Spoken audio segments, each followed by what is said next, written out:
Você sabe por que você é católico? Será que você já parou para pensar que essa fé não chegou até você por acaso? Que ela foi imposta a nós, africanos e descendentes, desde os tempos da escravidão? Não estamos aqui para atacar a igreja ou a fé de ninguém.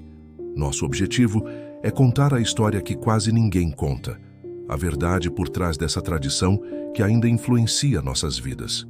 Aqui no canal Fronteiras, queremos que você entenda de onde vem essa herança, para que possa refletir e fortalecer sua identidade. Se ainda não é inscrito, aproveite para se inscrever no canal e ativar o sininho, para não perder nenhum conteúdo importante como este. E para quem já adquiriu o nosso livro, muito obrigado. O link está na descrição para quem quiser se aprofundar ainda mais. Quando comecei a estudar a história de verdade, percebi o quanto muita coisa que a gente vive e aceita como normal, na realidade, tem raízes muito antigas e dolorosas. Por exemplo, eu mesmo fui batizado quando tinha uns 4 anos. Não lembro exatamente o motivo, ninguém explicou direito para mim, parecia ser só algo que as famílias faziam, e fazem, naturalmente. Mas depois que comecei a aprender sobre a história real da África e da colonização, entendi que isso não era uma escolha tão simples assim. Você já reparou que, em quase todas as famílias africanas e afrodescendentes, os filhos são batizados muito cedo? Normalmente, antes dos 7 anos. Isso não é uma coincidência, não é apenas uma tradição cultural sem sentido. Essa regra de batizar a criança até os 7 anos veio de uma ideia inventada durante o tempo da escravidão.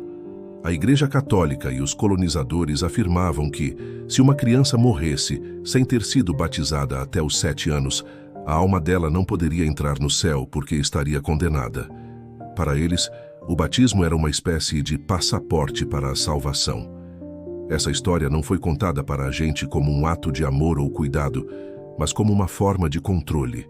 Controlar a alma, controlar o corpo, controlar o pensamento. Quando o padre dizia que o escravo só será livre depois da morte, ele estava dizendo que, enquanto vivo, aquele ser humano seria propriedade, um objeto sem direitos. A verdadeira liberdade só existiria no céu, depois que ele morresse.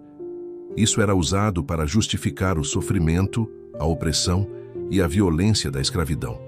Era uma forma de fazer parecer que tudo aquilo estava dentro de um plano divino, um plano que colocava os africanos como seres inferiores, destinados a servir.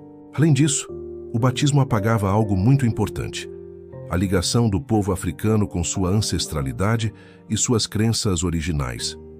Antes da chegada dos portugueses e de outros colonizadores, as sociedades africanas tinham suas próprias religiões, seus próprios deuses, suas próprias formas de entender o mundo. Essas religiões tradicionais valorizavam a natureza, os ancestrais, as forças da vida. Quando uma criança era batizada, recebia um nome cristão e era ensinada a rejeitar essas crenças, como se fossem erradas ou pecaminosas. A Igreja Católica não veio apenas com a Bíblia na mão para ensinar um novo caminho espiritual. Ela veio como parte de um projeto maior de dominação e colonização.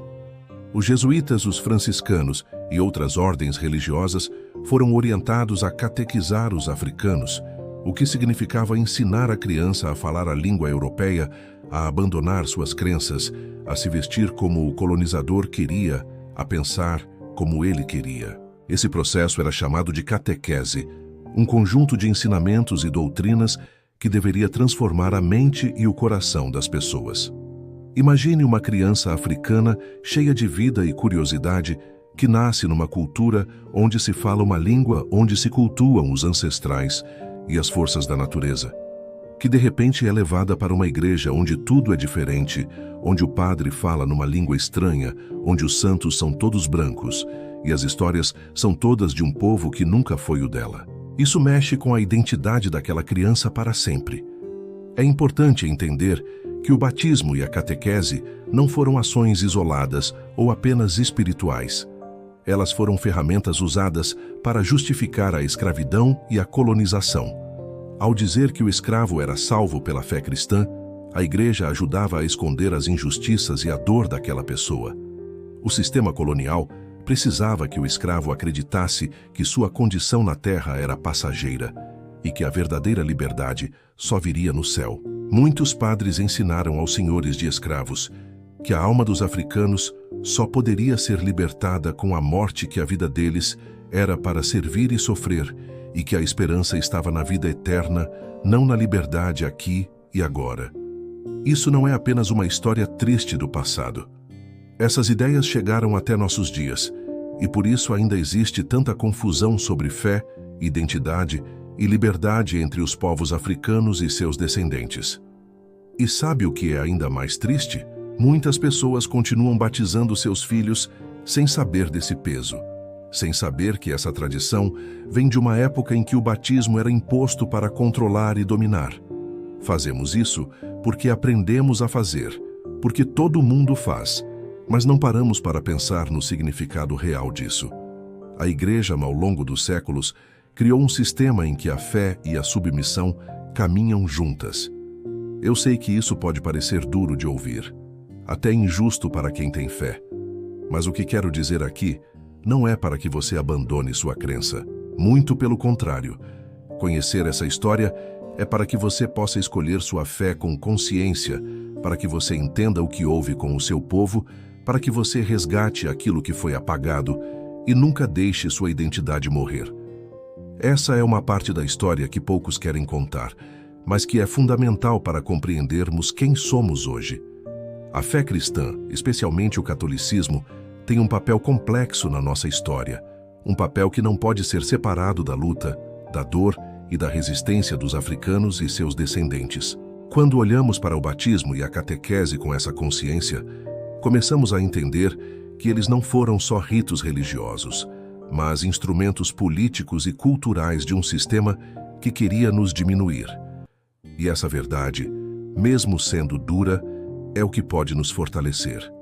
É só a partir do conhecimento real que podemos pensar em um futuro onde nossa cultura, nossa história e nossa fé andem juntas, respeitando nossas raízes e nossa liberdade. Chegar até aqui e entender a fundo essa parte da nossa história é um passo fundamental para transformar a forma como vemos a fé, a cultura e a nossa identidade.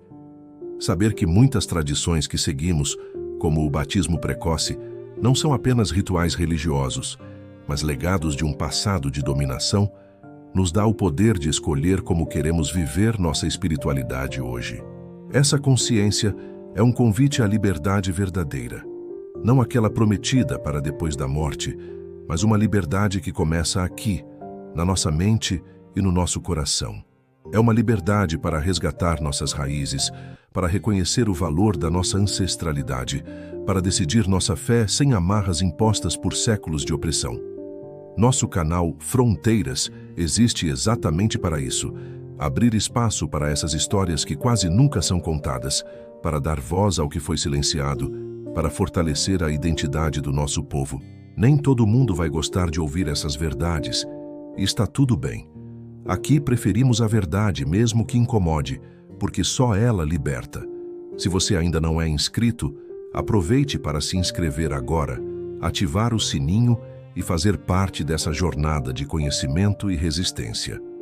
Compartilhe esse vídeo com seus amigos e familiares para que mais pessoas possam despertar para essa história.